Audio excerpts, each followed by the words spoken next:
الحمدللہ رب العالمین والصلاة والسلام علی اشرف الخلق وخاتم النبیین نبینا محمد وعلی آلہ واصحابہ اجمعین، اما بعد۔ جی آج ہمارے پاس قضاء کے احکام و مسائل میں سے تیسرا حصہ ہے، اور اس میں ہم قاضی کو کن کاموں سے بچنا چاہیے، قاضی کن صفات کا حامل ہونا چاہیے، اور اسی طرح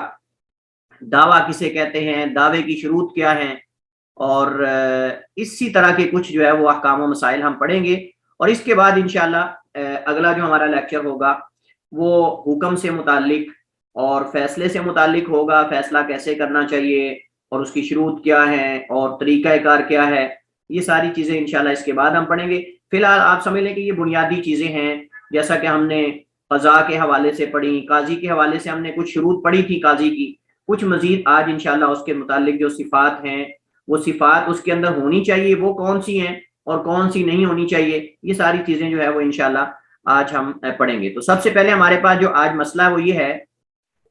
کہ قاضی کو کن کاموں سے بچنا چاہیے، قاضی کو کن کاموں سے بچنا چاہیے۔ سب سے پہلی چیز جو فقہا نے قاضی کی شروط کے اندر اور اس کے جو صفات کے اندر ذکر کی ہے وہ یہ ہے کہ خرید و فروخت کرنے والا نہ ہو، قاضی تاجر نہیں ہو سکتا، قاضی تاجر نہیں ہو سکتا، تجارت نہیں کر سکتا۔ جو قاضی بننا چاہتا ہے یا جو حاکم حکمران کسی کو قاضی بنانا چاہتا ہے، چاہیے کہ اس کو تجارت سے مستغنی کر دے، اس کو اتنی تنخواہ دے، اتنی سیلری دے کہ وہ تجارت وغیرہ سے مستغنی ہو جائے، کیونکہ اگر وہ تجارت کرے گا تو صاف ظاہر ہے کہ لوگوں کے ساتھ لین دین ہوگا، کسی کے اوپر رحم آ سکتا ہے، کسی پر ترس آ سکتا ہے فیصلے کے وقت، کسی کی سائڈ لے سکتا ہے، کسی پر ظلم کر سکتا ہے کہ اس وجہ سے کہ اس نے مجھے چیز نہیں بیچی تھی، یا اس نے مجھے اپنا سامان نہیں دیا تھا، یا کوئی بھی دل کے اندر ایسی بات آ سکتی ہے۔ تو قاضی کو ان تمام شکوک و شبہات سے مبرہ ہونا چاہیے جو اس کے اندر عدل و انصاف کے آڑے آ سکتے ہیں، یا جن کی وجہ سے وہ عدل و انصاف نہیں کر پاتا۔ یہ مجبوریاں آپ سمجھ لیں یا کچھ بھی آپ کہہ لیں، تو بلکہ علماء نے تو یہاں تک ذکر کیا ہے کہ قاضی لوگوں کے اندر زیادہ گل مل کر نہ رہے، قاضی لوگوں کے اندر زیادہ گل مل کر نہ رہے،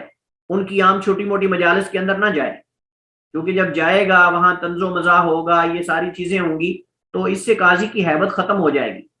تو قضاء جو ہے یہ ایک بہت بڑا ایک منصب ہے اور اس کی ایک ہیبت ہے، جیسے پہلے بھی ہم ذکر کر چکے ہیں، اور وہ ہیبت اگر مدعی اور مدعا علیہ پر ہوگی تو فیصلے کا احترام ہوگا، اگر ہیبت ہی نہیں ہوگی تو اس کے فیصلے کا احترام کیا ہوگا۔ تو لہٰذا قاضی خرید و فروخت کرنے والا نہیں ہونا چاہیے، وہ لوگوں سے وہ چیزیں بیچے، لوگوں سے خریدے، یہ کام کرے گا تو وہ قضا کیا کرے گا، وہ لوگوں میں کیا فیصلے کرے گا، وہ تو خود کہ کسی نہ کسی کا محتاج ہو سکتا ہے،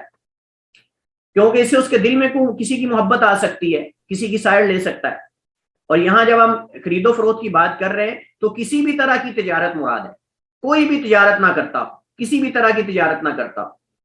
کیونکہ یہاں اگر ہم کہیں کہ صرف دکاندار نہ ہو، نہیں، بلکہ کوئی بھی کسی طرح کی آن لائن ہو، غیر آن لائن ہو، فزیکل ہو یا فزیکلی جس طرح بھی ہو،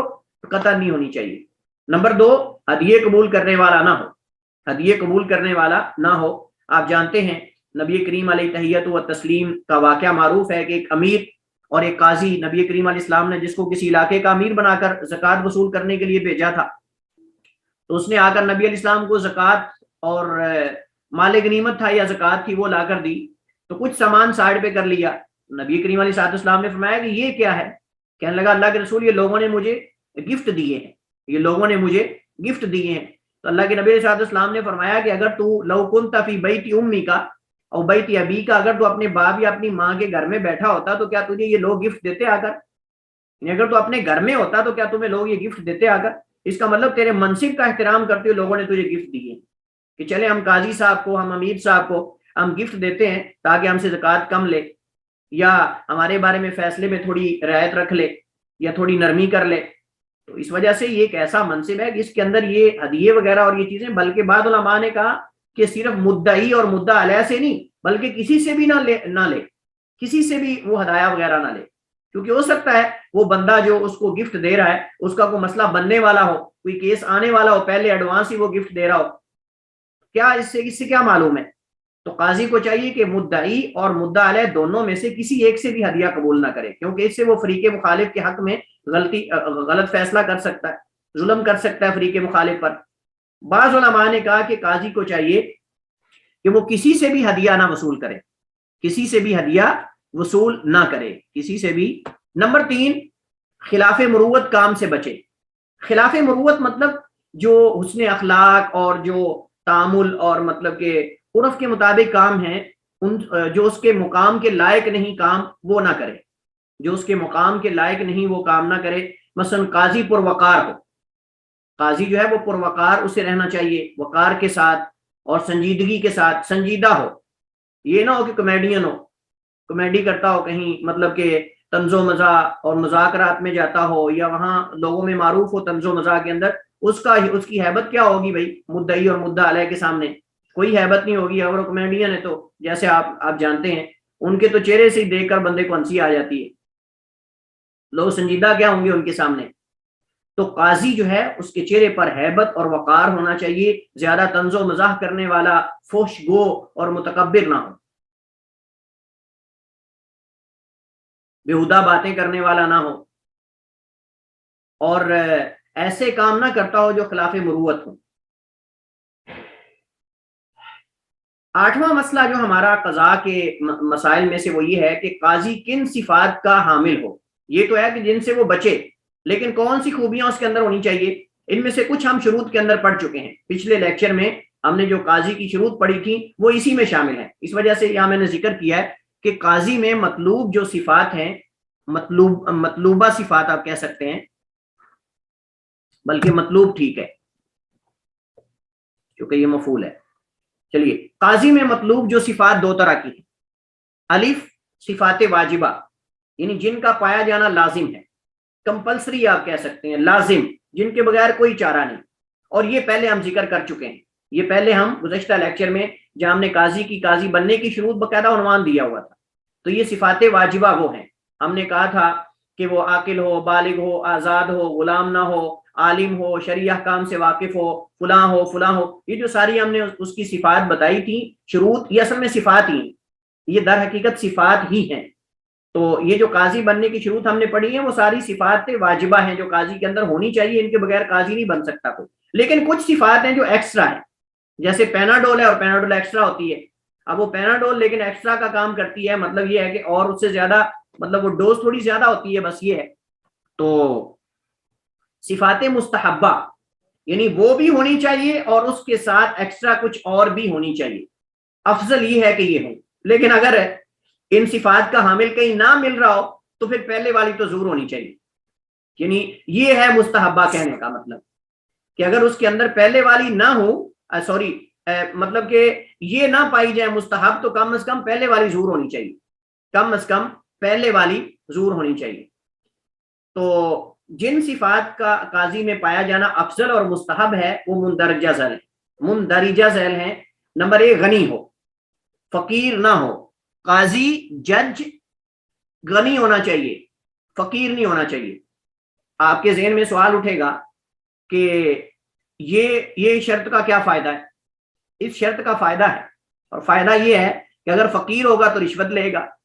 فقیر ہوگا لوگوں کی جیبوں کی طرف دیکھے گا، لوگوں کا محتاج ہوگا، اور غنی آدمی سے ڈر جائے گا، فیصلے جو بڑا آدمی آئے گا اس کے حق میں کر دے گا، اور غریب کو ہمیشہ رگڑا لگائے گا، جیسے آج کل ہو رہا ہے۔ آپ دیکھ رہے ہیں آج کل انسان کے اندر مال کی حرص اتنی زیادہ بڑھ چکی ہے کہ وہ کہتا ہے کہ یہ میرا عہدہ جو ہے اس پر میں بادشاہ سے بھی زیادہ کما لوں، ایک وزیر اعظم سے بھی زیادہ کما لوں، یہ انسان کی حرص ہوتی ہے۔ تو جس کے اندر یہ ہو اس کو نہیں بنانا چاہیے، ایسا شخص ہو جو خدمت خلق اور عدل و انصاف جو ہے وہ چاہتا ہو۔ لہٰذا اگر کوئی شخص ان صفات کا حامل ہے لیکن بیچارہ فقیر ہے، تو ہم کہیں گے کہ حکومت کو چاہیے، حکمران کو چاہیے، اسے اگر گھر نہیں تو گھر لے کر دے، اگر اس کے پاس گاڑی نہیں گاڑی لے کر دے، سواری نہیں سواری لے کر دے۔ صاحب ذرا قاضی ہے، ایک جج ہے، اس نے آنا جانا ہے، وہ جہاں حادثات ہوتے ہیں وہاں جا کے دیکھنا ہے، ملاقاتیں کرنی ہیں، چیزیں ضروری ہیں۔ فقیر آدمی تو یہ ساری چیزیں مطلب کہ نہیں مہیا کر سکتا اپنے آپ کو۔ تو حاکم کی ذمہ داری ہے کہ اگر ایسے شخص کو قاضی بنانا چاہتا ہے، پہلی بات تو یہ غنی ہے، دوسری بات ہے کہ اگر غنی نہیں تو اس کو غنی کرے، اس کو غنی اس حد تک کر دے کہ وہ لوگوں کا محتاج نہ رہے، نہ رشوت لے، نہ مجبور ہو، نہ وہ لوگوں کا جیسے ہمارے یہاں کہتے ہیں نا کانا ہو، کانا بھی نہ ہو، آزاد ہو، اس کو پتا ہے میرے پاس اللہ کا فضل ہے، ہر چیز موجود ہے، مجھے کسی بڑے چھوٹے کی کیا ہے، لہٰذا میں عدل و انصاف کروں گا۔ میں آپ کو بتاؤں کہ یہ چیز انتہائی اہم ہے، لیکن ہم یہ نہیں کہتے کہ اگر کوئی فقیر قاضی بن جاتا ہے تو یہ جائز نہیں ہے، ہم نے اس وجہ سے کہا یہ افضل ہے کہ ہو، کیونکہ اس سے عدالت اور زیادہ یعنی عدل و انصاف جو ہے وہ اور زیادہ مطلب معاشرے کے اندر عام ہوتا ہے۔ نمبر 2 صبر و تحمل اور حسن اخلاق کا مالک ہو،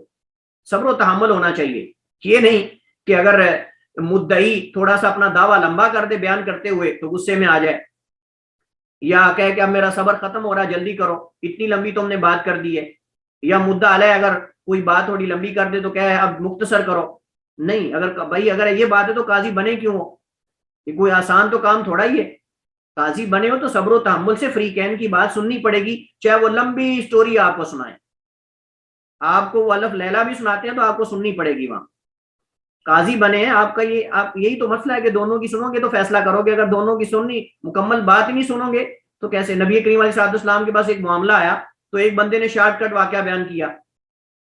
انتہائی مختصر کر کے، آپ نے میں اور ہے جو واقعے کو تفصیل سے بیان کرے، تو ایک نے کہا ہاں میں بیان کرتا ہوں، میں تم بیان کرو، اس نے تفصیل سے جب واقعہ بیان کیا تو اللہ کے نبی نے پھر فیصلہ کیا، آپ نے جس نے مختصر کر کے بیان کیا تھا بیچ میں سے پکڑا کے، آپ نے کہا مجھے بات سمجھ نہیں آئی، آپ صحیح واقعہ بیان کرو، صحیح ہوا کیا ہے شروع سے لے کر آخر تک، پھر آپ نے فیصلہ کیا ہے۔ تو اس سے علماء نے یہ فائدہ اخذ کیا ہے کہ قاضی کو چاہیے کہ اگر واقعے کی صحیح سمجھ نہ آ رہی ہو تو کسی اس بندے سے پوچھے جو اس کو اچھے طریقے سے بیان کر سکتا، اس کے اندر کسی قسم کا ابہام نہ ہو، ہیبت اور وقار والا ہو، زیادہ غسیلہ نہ ہو، یہ نہ ہو کہ اگر آپ جانتے ہیں کہ عدالت کے اندر لوگ ہر طرح کے آتے ہیں، عدالت کے اندر لوگ ہر طرح کے آتے ہیں، مطلب شریف لوگ بھی ہوتے ہیں، بدمعاش بھی ہوتے ہیں، اور ڈکیت بھی ہوتے ہیں، ساری طرح کے لوگ آتے ہیں، تو وہاں یہ نہ ہو کہ اگر کوئی تھوڑا تہذیب سے ناواقف آدمی بدو قسم کا دیہاتی قسم کا آئے تو اس کو ڈانٹ دے یا اس کے خلاف فیصلہ کر دے غصے میں آ کر کہ یہ اس کو تہذیب ہی نہیں، اس کو فلاں چیز، وہ بدو ہے، وہ تو بدو ہی ہے صاف ظاہر ہے، تو بدوی آدمی کو کیا پتا ہے کہ اس نے عدالت میں کیسے کھڑا ہونا ہے، تو یہ چیزیں اس کو مد نظر رکھنی چاہیے۔ شرعی احکام کا مکمل پابند ہو، شرعی احکام کا بذات خود بھی پابند ہو، یہ آج کل تھوڑا مشکل ہے، لیکن پھر بھی اگر کوئی ملتا ہے تو بڑی اچھی بات ہے، لوگوں کی ملامت سے ڈرنے والا نہ ہو، لوگوں کی ملامت سے ڈرنے والا نہ ہو۔ نبی کریم علیہ تحیت و تسلیم کا واقعہ معروف ہے، اللہ کے نبی علیہ السلام نے جب فاطمہ بنت الاسود المخزومیہ نے چوری کر لی، فتح مکہ کا موقع ہے، فتح مکہ کے موقع پر یہ واقعہ پیش آیا کہ مکہ میں مخزوم بنو مخزوم قبیلے کی جو حضرت خالد بن ولید کا قبیلہ تھا، شریف خاندان قریش کی عورت نے چوری کر لی جس کا نام فاطمہ تھا، تو لوگوں نے کہا کہ اب اس کا ہاتھ کٹے گا،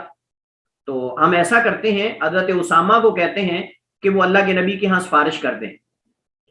تو چونکہ اللہ کے نبی کو حضرت اسامہ بن زید سے محبت تھی، حضرت زید سے بھی محبت تھی، تو ان کے بیٹے سے بھی محبت تھی، حدیث میں آتا ہے حب رسول اللہ اور حب رسول اللہ، اللہ کے نبی کے محبوب ہیں اسامہ، اللہ کے نبی ان کی بات مان جائیں گے اور ہماری اس خاتون کا، اس فاطمہ مخزومی عورت کا ہاتھ نہیں کٹے گا، بچ جائے گا۔ تو حضرت اسامہ جو ہیں انہوں نے سمجھا کہ شاید جو ہے وہ یہ اچھا واسطہ ہے، یعنی سفارش کرنا کسی کی اچھا کام ہے، لیکن وہ دوسری طرف توجہ نہیں دی کہ اللہ کی حدود میں شفاعت ہے۔ حضرت اسامہ رضی اللہ تعالیٰ عنہ کا ارادہ اچھا تھا، وہ یہ تھا کہ کسی کو، حدیث کے اندر آتا ہے نا، جو اپنے بھائی کو نفع پہنچانا چاہے وہ پہنچائے، من یشفع شفاعتا حسنہ قرآن کریم کے اندر بھی ہے، جو اچھی سفارش کرتا ہے، اچھی شفاعت کرتا ہے، یکن لہ کفل منہا، اس کے لیے اس میں سے حصہ ہوگا۔ تو انہوں نے گویا کہ اس قرآن کی آیت سے استدلال کرتے ہوئے اس عورت کی سفارش کر دی نبی علیہ السلام کے سامنے جس نے چوری کی تھی۔ اللہ کے نبی علیہ السلام کا رنگ بدل گیا غصے سے، اور آپ خطبے کے لیے کھڑے ہو گئے اور آپ نے فرمایا اما بعد، اللہ کی حمد و ثنا کی، اور آپ نے فرمایا کہ لوگوں کو کیا ہو گیا ہے، تم سے پہلی قومیں اس وجہ سے تباہ ہو گئی کہ اگر کوئی بڑا چوری کر لیتا تو اس کو چھوڑ دیتے، اور کوئی غریب چوری کر لیتا اس کا ہاتھ کاٹ دیتے۔ آپ نے فرمایا والذی نفس محمد بیدی لو ان فاطمہ بنت محمد سرقت لقطعت یدہا، کہ تو یہ تو فاطمہ مخزومیہ ہے، یعنی یہ تو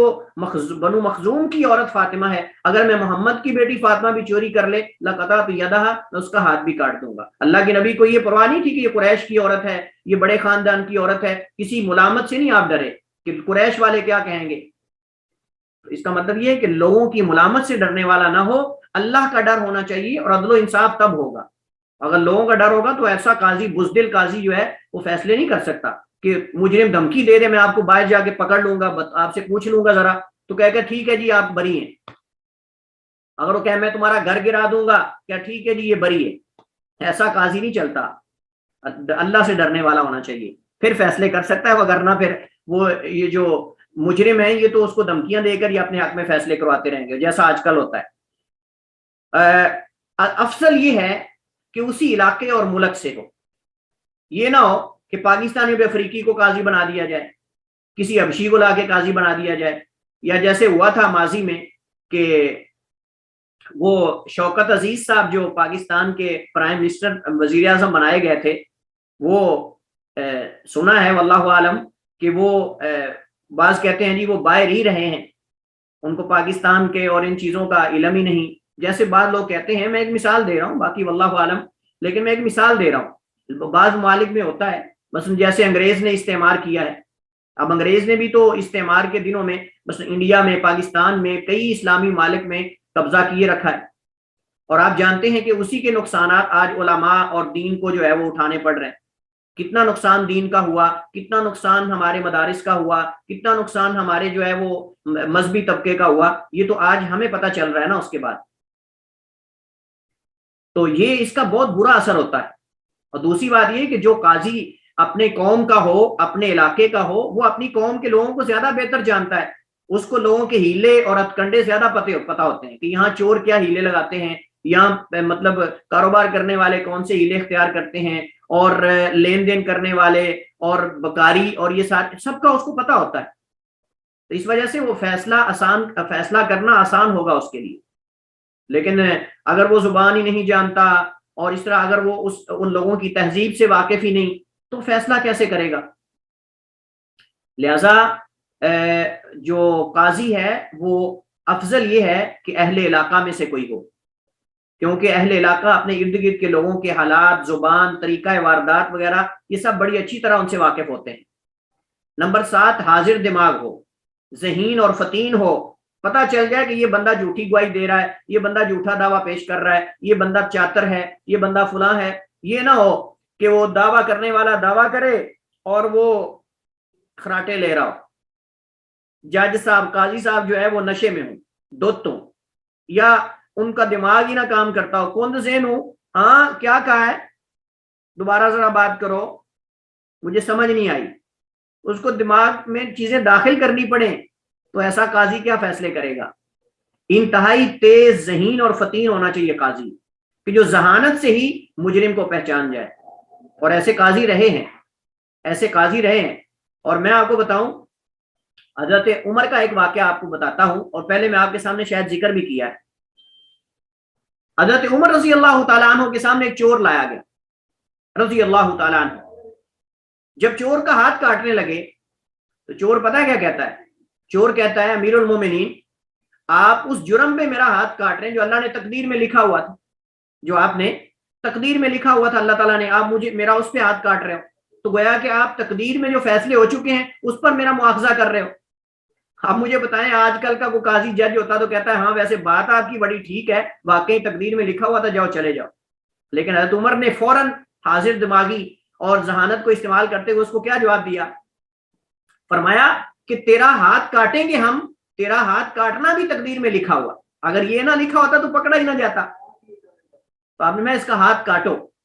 تو یہ چیزیں جو ہیں وہ اس میں بہت زیادہ بسا اوقات جو ہے وہ حاضر دماغی اور ذہانت کا جو ہے وہ کام دیتی ہے۔ ایک اور میں آپ کے سامنے واقعہ رکھتا ہوں، حضرت علی رضی اللہ تعالیٰ عنہ، حضرت علی رضی اللہ تعالیٰ عنہ کے سامنے 3 بندوں نے دعویٰ کر دیا، 3 بندوں نے دعویٰ کر دیا ایک ہی چیز کے بارے میں۔ ایک کہتا ہے یہ چیز میری ہے، دوسرا کہتا ہے یہ چیز میری ہے، تیسرا کہتا ہے یہ چیز میری ہے، اور ہر ایک کے پاس گواہ بھی ہے، ہر ایک کے پاس، ایک کے پاس 2 گواہ ہیں، ایک کے پاس جو ہے وہ 1 گواہ ہے، اور ایک کے پاس جو ہے وہ بلکہ نہیں، چیز دو بندوں کے نے دعویٰ کیا اور کھڑی تیسرے بندے کے پاس تھی. یعنی کہ مثال کے طور پر ایک بندے کے پاس جو ہے وہ گاڑی یا کوئی چیز کھڑی ہے، دو بندوں نے دعویٰ کر دیا کہ یہ چیز جو ہے، وہ کہہ رہا ہے کہ یہ میری تو نہیں، وہ تو پہلے ہی کہہ رہا ہے، لیکن دو بندے کہتے ہیں، ایک کہتا ہے میری ہے، دوسرا کہتا ہے، وہ بھی کہتا ہے میری ہے.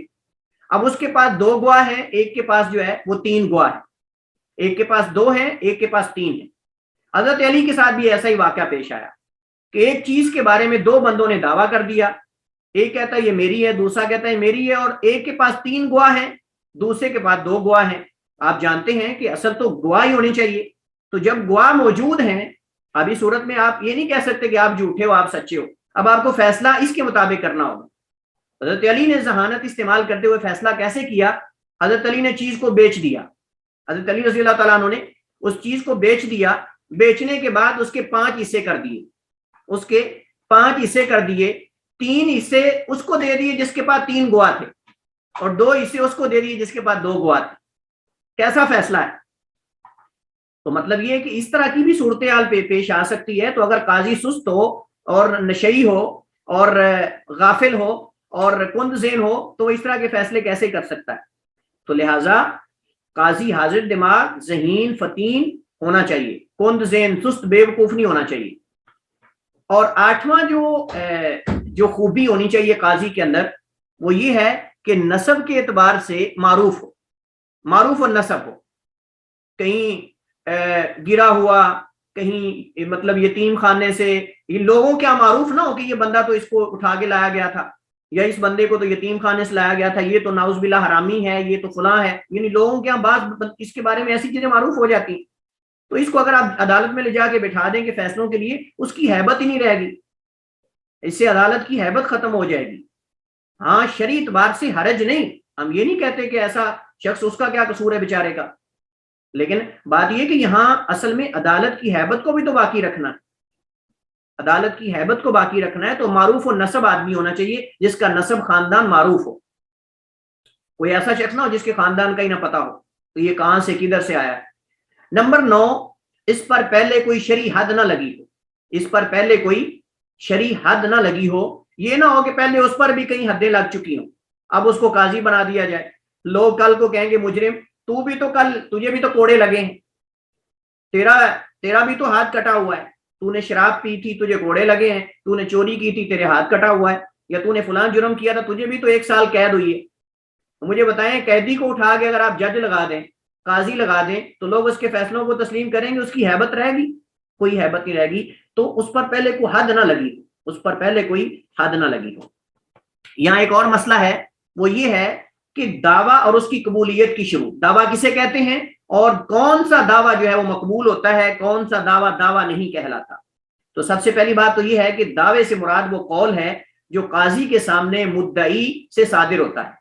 وہ قول جو قاضی کے سامنے مدعی پیش کرتا ہے، جس میں وہ مدعا علیہ پر اپنے حق کا دعویٰ کرتا ہے،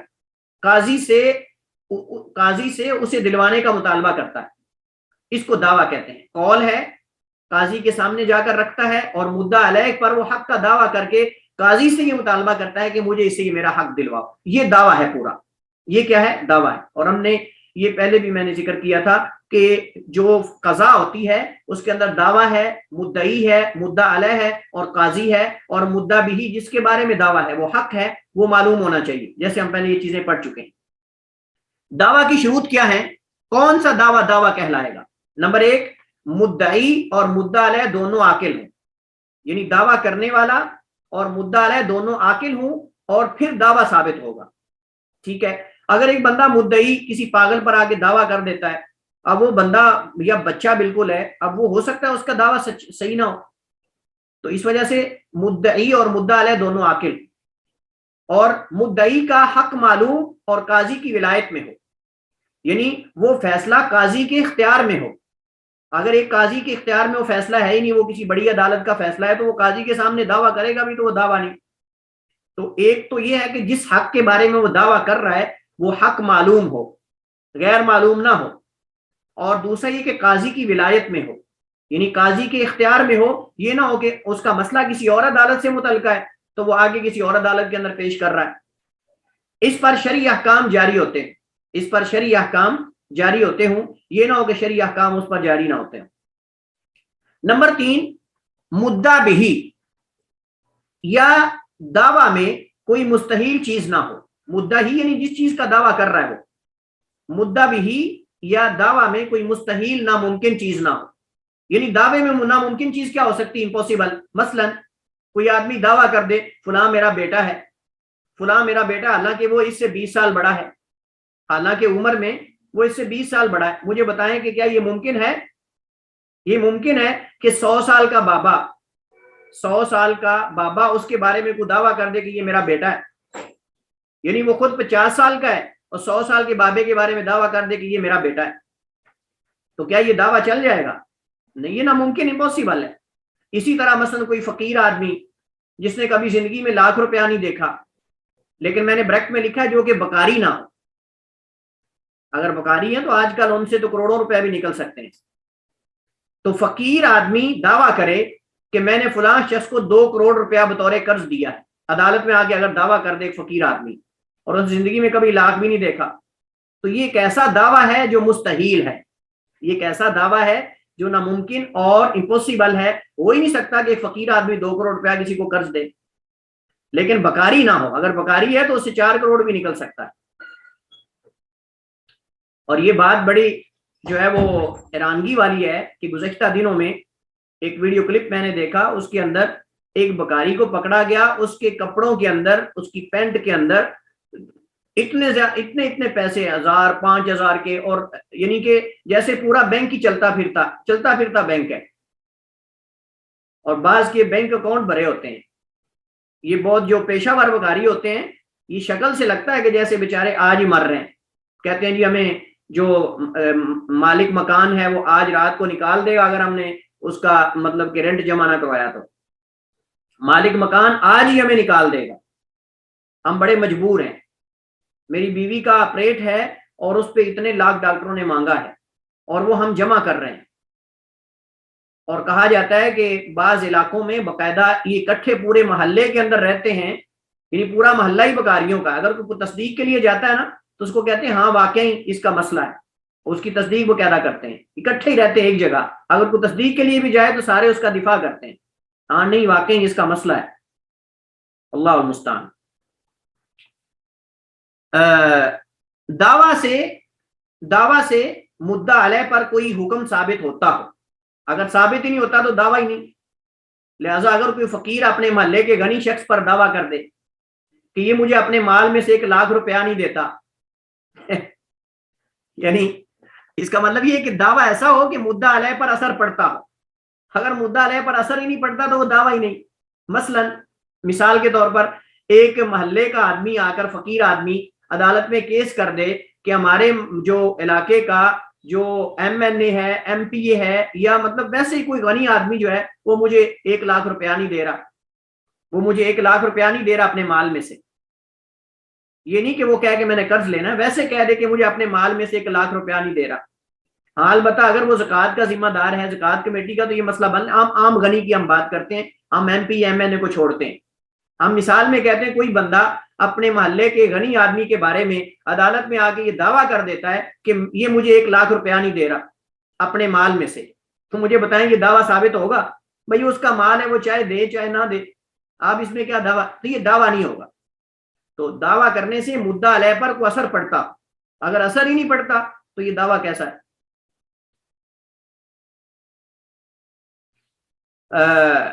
اسی طرح مثلا کوئی بندہ اگر دعویٰ کر دے، دعویٰ کیا کر دے، کوئی کہے کہ مثلا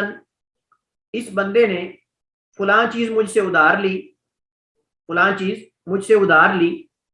مثلا گاڑی لی اور واپس نہیں کی، حالانکہ وہ بندہ پاکستان میں آیا ہی نہیں، وہ بندہ پاکستان میں آیا ہی نہیں، اور نہ ہی اس نے کسی کو کہا ہے کہ اس سے لے لو۔ مثلا اس طرح کی کئی صورتیں بن سکتی ہیں۔ نمبر 5، دعویٰ ثابت ہو، جو دعویٰ کر رہا ہے اس کا ثبوت بھی دے، اور یہ 2 چیزوں سے ممکن ہے۔ دعویٰ ثابت ہونا 2 چیزوں سے، ایک اقرار سے کہ مدعی کسی دوسرے پر اپنے حق ہونے کا اقرار کرے کہ میرا اس پر حق ہے، اور یہ اقرار یا لکھ کر ہو سکتا ہے، یا بول کر، یا گونگا اشارہ کر کے کر سکتا ہے۔ یعنی 3 اس کے طریقے ہیں، یا تو لکھ کر، یا زبان سے بول کر، یا گونگا اگر ہے، نہ لکھ سکتا ہے نہ بول سکتا ہے تو وہ اشارہ کر سکتا ہے، اشارے سے وہ سمجھا سکتا ہے۔ اور باقاعدہ عدالتوں میں مطلب جو آج کل تک تو مجھے اتنا زیادہ علم نہیں، لیکن قدیم زمانے میں باقاعدہ جو قاضی ہوتے تھے وہ ان چیزوں کو سمجھتے تھے، اور اگر نہیں سمجھتے تو انہیں ایسے بندے رکھے ہوتے تھے کہ جو ترجمان کے طور پہ دیگر زبانیں جانتے تھے، گونگوں کے اشارات کنائے سمجھتے تھے، اور یہ ساری چیزوں سے واقف ہوتے تھے۔ ایک اقرار سے دعویٰ ثابت ہوتا ہے، دوسرا گواہی سے، گواہ ہو، کسی سچے شخص کی گواہی سے معلوم ہو کہ مدعی کا مدعا علیہ پر حق ہے۔ گواہی کی قبولیت کی کچھ شروط ہیں، گواہی کی قبولیت کی کچھ شروط ہیں۔ نمبر 1، گواہی دینے والا بالغ، عاقل، عادل اور مسلمان ہو۔ غیر بالغ کی گواہی نہیں چلے گی، غیر عاقل کی، مجنون کی گواہی نہیں چلے گی۔ اسی طرح جو ہے وہ فاسق اور فاجر آدمی، جو شرابی ہے، اور اس طرح جو مطلب کہ بدکاری کرنے والا ہے، اس آدمی کی جو پہلے ہی جھوٹ بولتا ہے، اس بندے کی گواہی نہیں چلے گی۔ کافر کی گواہی قابل قبول نہیں مسلمان کے خلاف، کافر کی گواہی مسلمان کے خلاف یا مسلمان کے حق میں یہ قطعاً بھی قبول نہیں، کیونکہ کافر ہے ہی فاسق، وہ فاسق سے بھی اگلا درجہ ہے۔ اور گواہی کا علم ہو، گواہی کا علم ہو تو گواہی دے، گواہی کا علم ہو۔ اس وجہ سے علماء کہتے ہیں شہادت کے اندر کچھ شروط ہیں، ایک جو ہے وہ علم ہو، دوسرا اقرار ہو، تیسرا جو ہے اس کی مطلب کہ اس کو بیان کرنے کا طریقہ آتا ہو، اور بھی کئی مختلف علماء نے شروط اس کی بیان کی ہیں۔ تو بہرحال اس کو علم ہو گواہی کا، اس کو گواہی کا علم ہونا چاہیے، یہ نہ ہو تو اسے پتہ ہی نہیں، گواہی دینے چلا گیا۔ نبی کریم علیہ السلام نے فرمایا، حضرت عمر بن شعیب عن ابی عن جدی ہی روایت ہے عبداللہ بن عمر بن عاص سے، قال انہوں نے کہا، قال رسول اللہ صلی اللہ علیہ وسلم، نبی علیہ السلام نے فرمایا، لا تجوز شہادت خائن ولا خائنۃ ولا محدود فی الاسلام ولا ذی غمر علی اخیہ۔ نبی کریم علیہ السلام نے فرمایا کہ کسی خائن شخص کی یا کسی خائنہ عورت کی گواہی قبول نہیں، کسی خائن شخص کی یا کسی خائنہ عورت کی گواہی قبول نہیں۔ مراد غیر عادل، جو فاسق و فاجر ہے یا خیانت کرنے والا ہے، غیر امین ہے۔ ولا محدود فی الاسلام، نہ اس کی گواہی جائز ہے جس پر پہلے کوئی حد لگ چکی ہو، جس پر پہلے کوئی حد لگ چکی ہو اسلام میں، شراب کی حد، زنا کی حد، یا حد قذف، جھوٹ کی، زنا کی تہمت لگانے کی حد، یا جتنی حدود ہے۔ ولا ذی غمر علی اخیہ، اور نہ اس کی جس کو اپنے بھائی کے بارے میں حسد اور بغض ہو، کوئی دشمنی ہو اس سے، تو اس کی بھی گواہی قبول نہیں ہوگی، کیونکہ وہ تو صاف ظاہر ہے کہ اس کے خلاف گواہی دے گا۔ یعنی اگر یہ پتہ چل جاتا ہے کہ یہ گواہی دینے والے کی مدعا علیہ کے ساتھ دشمنی ہے، مدعا علیہ کے ساتھ دشمنی ہے، تو اس کی گواہی قبول نہیں ہوگی، کیونکہ صاحب ظاہر ہے اس کی تو دشمنی ہے، وہ تو اس کے خلاف ہی گواہی دے گا، چاہے سچا ہے یا چاہے جھوٹا ہے۔ تو نبی کریم نے فرمایا، ولا ذی غمر علی اخیہ، اور نہ اس شخص کی جس کو اپنے بھائی پر کوئی حسد اور بغض یا دشمنی ہو اس سے کوئی، اس کی بھی گواہی قابل قبول نہیں۔ اور یہ حدیث حسن ہے، سنن نبی داؤد اور ابن ماجہ وغیرہ میں، اور حدیث حسن درجے کی ہے۔ اسی طرح گواہی دینے والا خود مدعی نہ ہو، گواہی دینے والا خود مدعی گواہ نہیں بن سکتا، خود مدعی گواہ نہیں بن سکتا۔ مدعی اس سے گواہی کا مطالبہ کرے، گواہی دینے والے سے مدعی مطالبہ کرے کہ تم گواہی دو میرے اس دعوے کی، خود جا کر گواہی نہ دے چپ کر کے۔ بعض لوگ ہوتے ہیں خود ہی بھاگ جاتے ہیں گواہی دینے کے لیے۔ نبی کریم علیہ السلام نے اس سے منع کیا اور اس کو ملامت کیا ایسے شخص کو۔ نبی کریم علیہ السلام نے فرمایا یہ قیامت کی علامات میں سے ہے، قاضی کی اجازت سے گواہی دے، اللہ کے گواہی دینا واجب ہو، اللہ کے گواہی دینا واجب ہو۔ گواہی دینا واجب ہونا کا کیا مطلب ہے؟ مطلب یہ ہے کہ یہ میں نے اس کی وضاحت نہیں لکھی، ذرا توجہ کے ساتھ سنیے گا کہ گواہی دینا واجب کب ہوتا ہے۔ گواہی دینا واجب تب ہوتا ہے کہ آپ نے کوئی حادثہ دیکھا، اور اس حادثے کے اندر آپ نے یہ دیکھا کہ قاتل کوئی اور ہے لیکن پکڑ کے کسی مظلوم کو لے جایا گیا، یعنی غیر قاتل کو اس کے اوپر کیس کر کے جو ہے وہ جیل میں ڈال دیا گیا، حالانکہ آپ نے خود دیکھا ہے کہ قتل کرنے والا اور ہے، اس کو غلط پکڑ لیا گیا ہے، اور آپ وہاں موجود ہیں اور آپ دیکھ رہے ہیں، اور آپ کو پتا ہے کہ اگر یہ مطلب کہ بری نہ ہوا عدالت سے تو اس کو قتل کر دیا جائے گا، پھانسی سولی پہ لٹکا دیا جائے گا، پھانسی دے دی جائے گی۔ اب آپ ہی گواہ ہیں، آپ ہی دیکھ رہے ہیں کہ جب گولی چلی ہے اس بندے نے نہیں چلائی، گولی چلانے والا بندہ اور تھا، لیکن پکڑا یہ گیا ہے۔ اب اگر آپ کی گواہی دینے سے اس بندے کی جان بچ سکتی ہے جو زیادتی اس پہ کی گئی ہے، حالانکہ مجرم نہیں، وہ غیر مجرم ہے وہ، تو اب واجب ہے آپ پر کہ آپ جا کر اس کی گواہی دیں، چاہے آپ سے نہ بھی مانگی جائے، کیونکہ اس کی جان کا مسئلہ اس کی عزت کا مسئلہ ہے۔ اس صورت میں گواہی دینا واجب ہے۔ بصورت دیگر اگر عام مسائل ہیں، مالی معاملات ہیں، دیگر ہیں، تو ان میں گواہی دینا واجب نہیں ہے۔ لیکن اگر کسی کی جان کا خطرہ ہے، آپ کو پتا ہے کہ وہ مظلوم ہے اور اس پہ ناجائز الزام لگا ہے اور اس کی جان کا بھی خطرہ ہے، جان جا سکتی ہے، اس کو پھانسی دی جا سکتی ہے، تو آپ اس کی جا کر گواہی دیں کہ میں موجود تھا، واقعے کا عینی شاہد ہوں کہ میں نے دیکھا ہے کہ یہ بندہ تو اس وقت وہاں موجود ہی نہیں تھا، یا اس کے پاس تو کوئی ہتھیار ہی نہیں تھا، گولی چلانے والا تو بندہ اور ہے، تو اس صورت میں گواہی دینا واجب ہو جاتا ہے۔ بصورت دیگر گواہی دینا جائز نہیں ہے۔ حضرت عبداللہ بن مسعود رضی اللہ تعالیٰ عنہ روایت کرتے ہیں، ان عبداللہ رضی اللہ تعالیٰ عنہ ان النبی صلی اللہ علیہ وسلم قال، یہ قاعدہ ذہن میں رکھیں کہ جب بخاری مسلم میں یا دیگر کتب حدیث میں خالی عبداللہ صحابی آئیں تو اس سے مراد عبداللہ بن مسعود ہوتے ہیں۔ جب بخاری میں یا مسلم میں یا کسی بھی کتاب حدیث کی کتاب میں ان عبداللہ ہی خالی آئے بغیر عبداللہ بن عمر، عبداللہ بن عباس، عبداللہ بن زبیر، عبداللہ بن عمر بن عاص یا جتنے بھی عبادلہ صحابہ ہیں عبداللہ نامی، اگر ان کے علاوہ یعنی خالی عبداللہ اگر آئے گا نا تو اس سے مراد عبداللہ بن مسعود ہیں۔ یہ قاعدہ ہے، حافظ ابن حجر نے استقراء کے ساتھ یہ فتح الباری کے اندر یہ ذکر کیا ہے، اور کئی علماء نے کہ جب خالی صحابی عبداللہ آئے سند کے اندر تو اس سے مراد عبداللہ بن مسعود ہوتے ہیں رضی اللہ تعالیٰ عنہ۔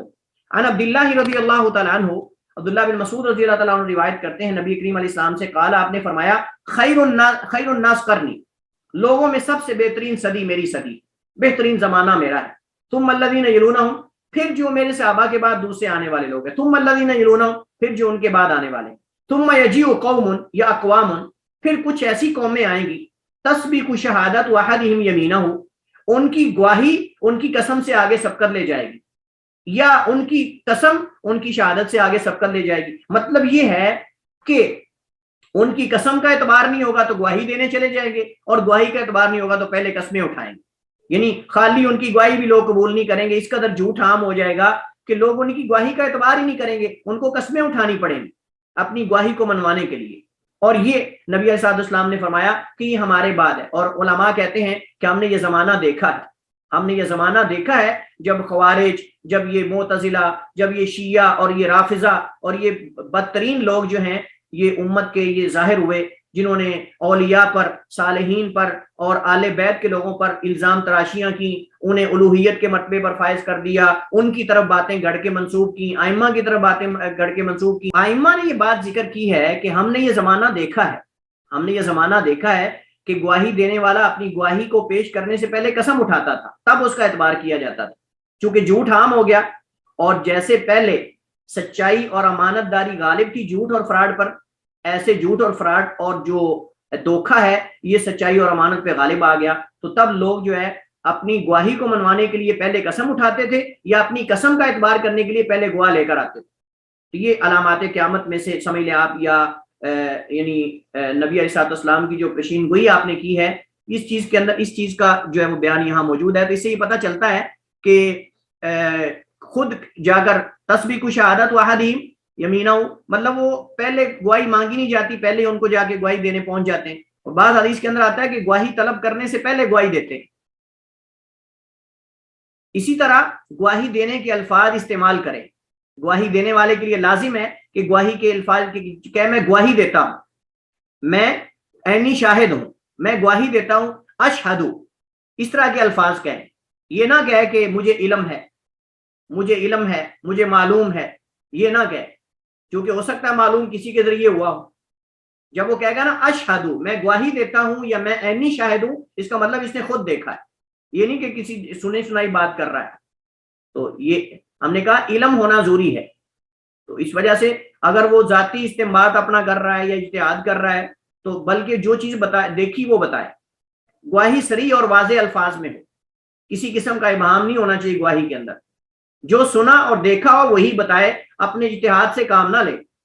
جو اس نے دیکھا ہے یا سنا ہے وہ بتائے، یہ نہ ہو کہ اچھا یہ الفاظ اس طرح کے کہنا چاہ رہا تھا، اس نے یہ کہے ہوں گے، یا آگے یہ بات کرنا چاہتا تھا اور وہ آگے اپنی طرف سے لگا کے بات کر دے، اس نے بات اور کی ہو آگے بڑھا کر اپنی طرف سے اجتہاد کر کے لگا دے کہ آگے یہ کرنے والا تھا یہ بات. ایسے نہیں ہونا چاہیے, بلکہ جو سنا ہے وہی بات کرے, اس سے اپنی طرف سے اضافہ نہ کرے. جی, اس کے بعد ہمارے پاس مسئلہ ہے مجلس قضاء اور اس کے آداب. مجلس قضاء اور اس کے آداب کیا ہے؟ تو مجلس قضاء اور اس کے آداب کے حوالے سے جو باتیں قابل ذکر ہیں وہ یہ ہیں کہ مجلس قضاء پر وقار ہو, سنجیدہ مجلس ہونی چاہیے قضاء کی.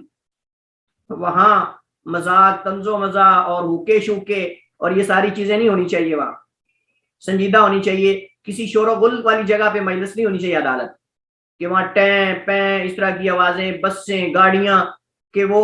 مدعی کچھ اور کہنا چاہ رہا ہو, قاضی صاحب کچھ اور سمجھ رہے ہوں, مدعا علیہ کچھ اور کہہ رہا ہو, قاضی صاحب کچھ اور سمجھ رہے ہوں, فیصلے غلط کر کے اٹھ جائیں. شور و غل نہیں ہونا چاہیے. ٹیں پیں گاڑیوں کی, بسوں کی, ٹرین کی, جہاز کی, یہ نہ ہو کہ کہیں جو ہے وہ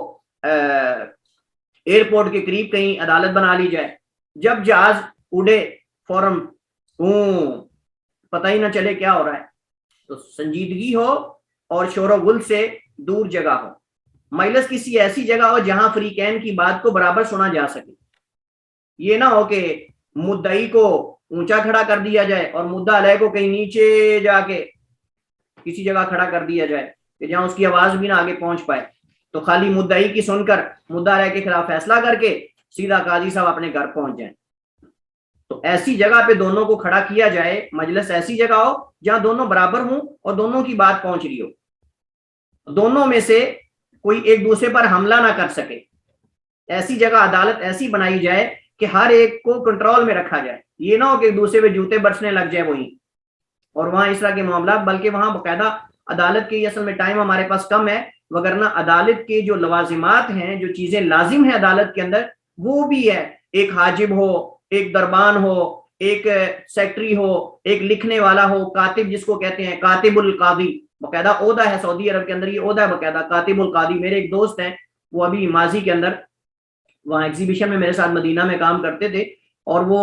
اب وہاں کاتب القاضی ہیں اس میں یمبو میں, یمبو کے علاقے میں کاتب القاضی, شاید یمبو میں ہیں یا مجھے ابھی کنفرم نہیں, بھرا مطلب یہ ایک باقاعدہ عہدہ ہے. تو یہ نہ ہو کہ وہاں ایک دوسرے پہ جوتے برسنے لگ جائیں, بلکہ جگہ پرامن ہو اور ہر ایک کو دوسرے سے دور رکھا جائے. فقہائے کرام فرماتے ہیں قاضی کو چاہیے کہ مجلس عدالت میں بھوک کی حالت میں نہ آئے, سخت غصے کی حالت میں نہ آئے, زیادہ خوشی کی حالت میں بھی نہ آئے, کہ اتنا خوشی میں ہو کہ ظالم کے خلاف حق میں فیصلے کرتا جائے, خوشی میں آ کر کہے کہ ٹھیک ہے آج میں سارے لوگوں کو بری کر دینا, ایسا نہ ہو. تو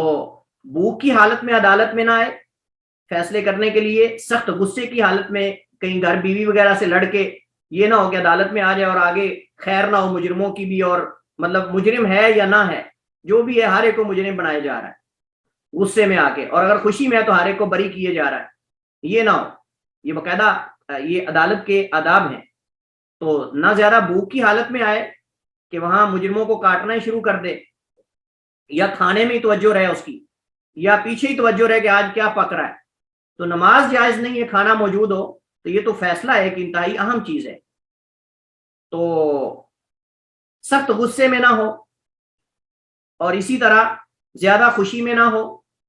انتہائی پریشانی میں بھی نہ ہو, افسردہ بھی نہ ہو, بیچ بیچ میں ہو, نارمل طبیعت پہ ہو بالکل, نہ بہت زیادہ نہ بہت زیادہ, اور نیند کا غلبہ بھی نہ ہو. یہ نہ ہو کہ عدالت کے اندر, کمرہ عدالت کے اندر خراٹے لے رہا ہو قاضی صاحب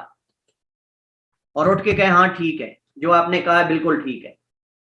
عبد الرحمن بن ابی بکرہ, آپ کہیں گے اس کی دلیل کیا ہے, حدیث میں موجود ہے. عبد الرحمن بن ابی بکرہ رحمہ اللہ تعالی, جو صحابی ابو بکرہ کے بیٹے ہیں, بیان کرتے ہیں قال کتب ابی وکتبت لہ, میرے باپ نے لکھوایا اور میں نے لکھا. کس کی طرف؟ الی عبید اللہ ابن ابی بکرہ, حضرت عبید اللہ بن ابی بکرہ ان کے بھائی ہو سکتے ہیں, حضرت ابو بکرہ کے دوسرے بیٹے ہو سکتے ہیں. وہو قادم بسجستان, سجستان خراسان کے, اور یہ جو آج کل بخارا مطلب یہ ایران اور قازقستان, تاجکستان, کرگزستان, یہ سارے جو علاقے ہیں یہ سجستان اور خراسان اور یہ سارے وہی علاقے ہیں. تو کہتے ہیں وہ سجستان میں قاضی تھے. تو اس میں انہوں نے کیا لکھوایا، حضرت ابو بکرہ رضی اللہ تعالیٰ عنہ نے اپنے بیٹے عبد الرحمن کو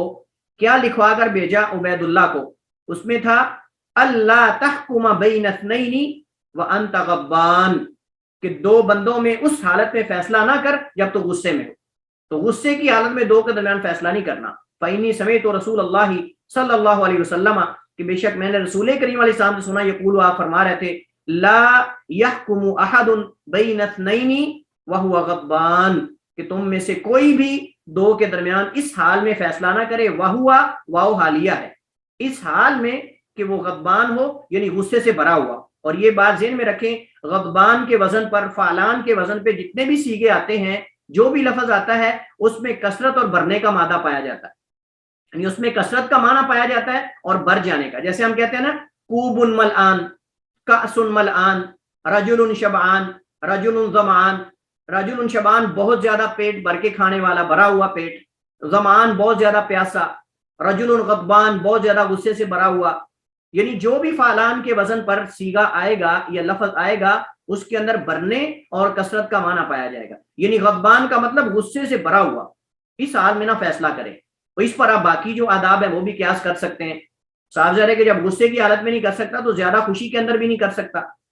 اسی طرح جو ہے وہ نیند کا غلبہ ہو تب بھی نہیں کر سکتا۔ اسی طرح کے جتنے بھی مطلب عیوب ہیں ان سے قاضی کو پاک ہونا چاہیے، اس طرح اس کو فیصلہ۔ قاضی کو چاہیے کہ وہ فریقین کی بات کو بغور سنیں، اس کے بعد فیصلہ کریں۔ حضرت علی رضی اللہ تعالیٰ عنہ فرماتے ہیں کہ مجھے نبی کریم علیہ السلام نے یہ نصیحت کی تھی کہ جب تم فیصلے کرنا تو دونوں فریقین کی بات کو غور سے سن کر پھر فیصلہ کرنا ہے تم نے، یہ نہ ہو کہ ایک فریق کی بات کو سن کے آپ فیصلہ کر دو، ہو سکتا ہے کہ وہ جھوٹا ہو،